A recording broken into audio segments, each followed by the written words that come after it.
വിഷയാകേണ്ടതില്ല. എന്തിനും ഏതിനും അതിൻ്റെതായ ഒരു പരിഹാരമുണ്ടല്ലോ. മഹാപ്രഭു, അങ്ങയുടെ മനസ്സിനെ ശാന്തമാക്കൂ.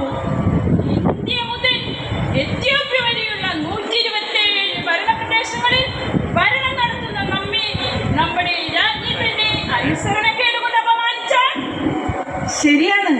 അങ്ങയുടെ ആജ്ഞപ്രകാരം അങ്ങ് വിളിച്ചുകൂട്ടിയ രാജസദസ്സിലേക്ക് അങ്ങയുടെ പ്രിയ പത്നിയും ഞങ്ങളുടെ രാജ്ഞിയുമായ വാഴ്ത്തി രാജ്ഞി അങ്ങ് ആവശ്യപ്പെട്ടിട്ടും എഴുന്നള്ളാതിരുന്നത് ഒരു തെറ്റ് തന്നെയാണ്. ഒരു പക്ഷേ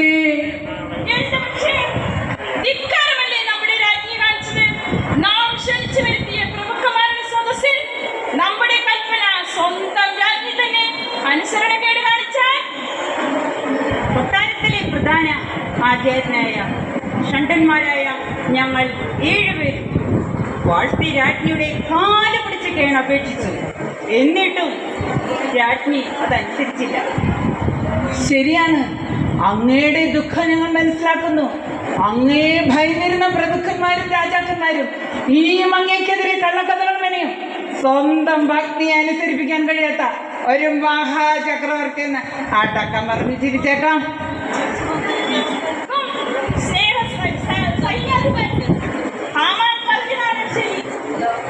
നമ്മുടെ വാഴ്ചരാജ്ഞിയെ നമ്മൾ ഒരു പാഠം പഠിപ്പിക്കേണ്ടത് ആവശ്യമാണ്.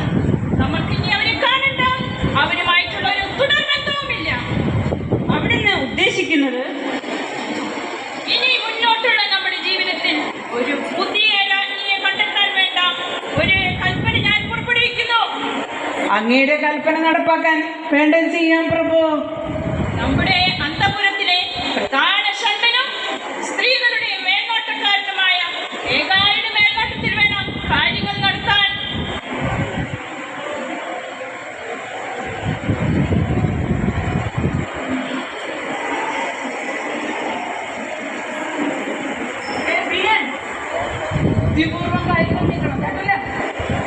യഹൂദർ നമ്മുടെ ശത്രുക്കളാണ്. രാജാവ് അറിയാതെ യഹൂദരെയെല്ലാം കൊന്നൊടുക്കി അവരുടെ സ്വത്തുകളെല്ലാം കൊള്ളയടിക്കണം. ഞാൻ അങ്ങയുടെ കൂടെ തന്നെയുണ്ടല്ലോ. നമ്മൾ നമ്മളുടെ പദ്ധതിയുമായി മുന്നോട്ട് പോകാം.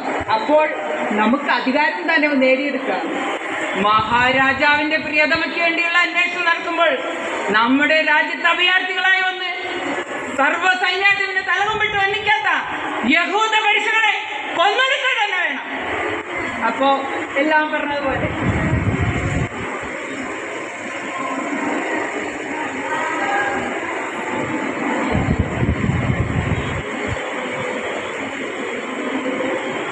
ഇതുവരെയുള്ള നമ്മുടെ നീക്കങ്ങൾ ലക്ഷ്യങ്ങളും ഇനി അങ്ങോട്ടുള്ള ഓരോ ചുവടുകൾക്കും കരുതലോടെ വേണം.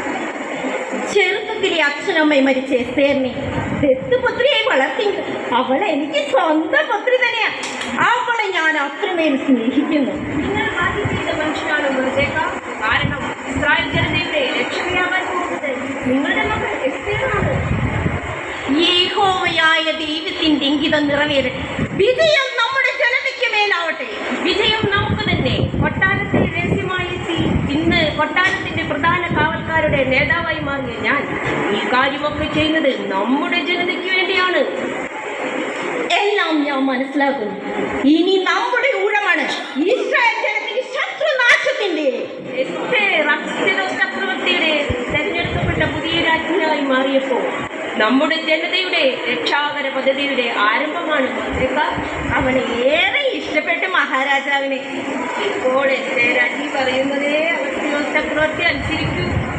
അതിന് ഞാൻ നിന്നോട് കടപ്പെട്ടിരിക്കുന്നു. നീയാണ് അവളുടെ ഉപദേഷ്ടക.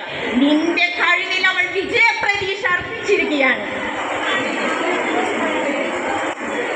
എസ്തേർ,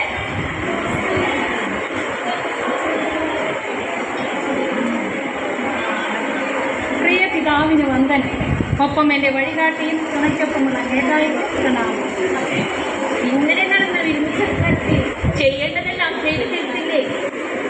കൊട്ടാരത്തിനുള്ളിലാണെങ്കിലും അപകടം കൂടെയുണ്ടെന്ന് ഓർത്ത് വേണം കാര്യങ്ങൾ ചെയ്യാൻ. എല്ലാ കരുതലും എടുത്തുകൊണ്ടാണ് ഓരോ കാര്യങ്ങൾ ചെയ്യുന്നത്. മതി, നീയും വയറ്റേണ്ട കാര്യമില്ല നിർദ്ദേശ.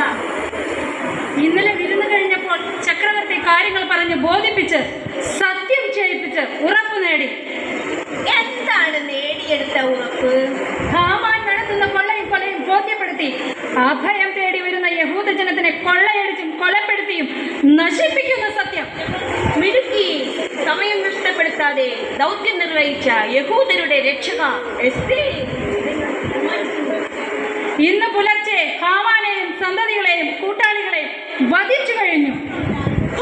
എന്റെ സന്തോഷം പറഞ്ഞറിയിക്കാൻ കഴിയും.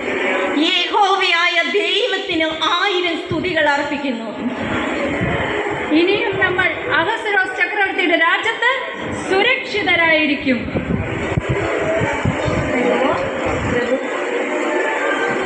എസ്തേർ, ഈ നമ്മുടെ ഭാഗ്യവും രക്ഷയുമാണ്. രാജ്യത്ത് നടക്കുന്ന കാര്യങ്ങൾ വളരെ ഗൗരവത്തോടെ ബോധ്യപ്പെടുത്തുന്ന മഹാരാജ്ഞിയാണ് നീ. എല്ലാം അങ്ങയുടെ സ്നേഹവും കരുതലും കൊണ്ടാണ് പ്രഭു. മഹാരാജ് എപ്പോഴാണ് താങ്കളും അഭിനന്ദനം അർപ്പിക്കുന്നു. ഞങ്ങൾ അങ്ങയോട് കടപ്പെട്ടിരുന്നു. ഇനിയും അങ്ങയുടെ സംരക്ഷണയിൽ കഴിയാൻ ഏറെ സന്തോഷം പ്രഭു.